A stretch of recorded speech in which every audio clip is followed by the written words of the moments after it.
We've been working with VSI for about 7 or 8 years. We share their offices in Bellevue, and essentially we work very closely with Scott or Gary or Larry to consult with them about their clients' test preparation needs. Many of the VSI clients with whom we work, we will do individual tutoring because as athletes they have schedules that are difficult to accommodate in our regular courses.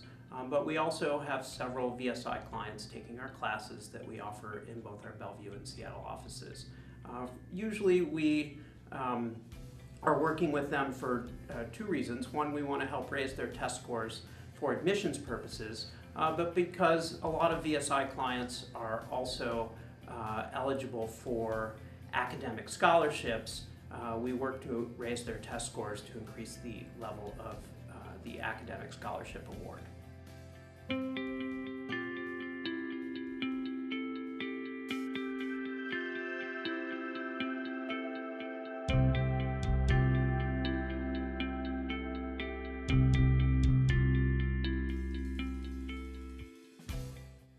Right now, every college in the United States that requires a standardized test for admissions purposes will accept either the SAT or the ACT without prejudice. There are roughly 800 schools or so that do not require any standardized tests for admissions. But if you are applying to a school that is not test optional, you'll need to take either the SAT or the ACT.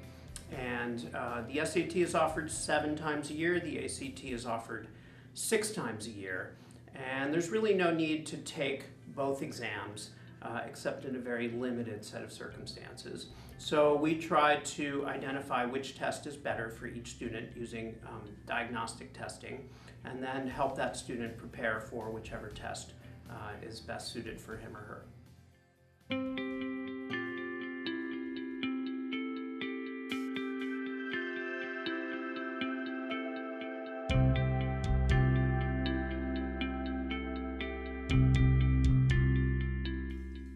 In most cases, there's really no need to begin the process of test preparation for college entrance exams until the summer after sophomore year. This is a good time to do diagnostic testing for both the SAT and the ACT.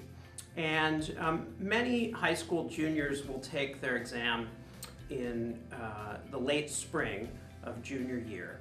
We actually recommend that students try to take the exam prior to the late spring.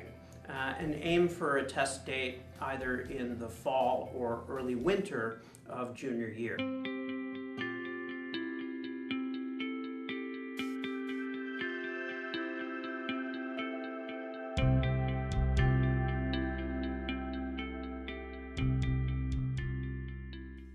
Many students are best served by taking a full-length course that we offer.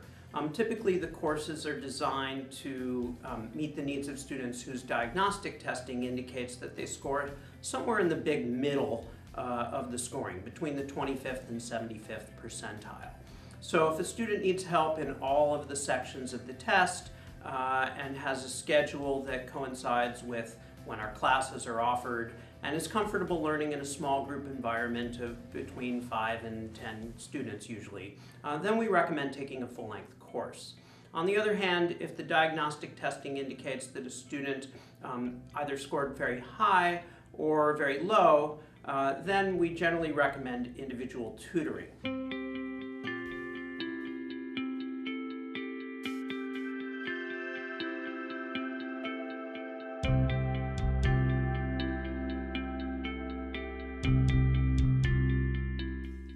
Well, the best way to prepare for either an SAT or an ACT is to actually prepare for it, right? No student should go in and take the test cold.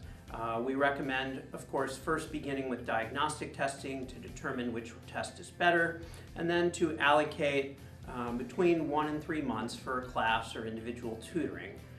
Typically, in either format, once we're done with covering the material, both the content and the strategy, we want students to take several proctored practice tests prior to their actual exam date.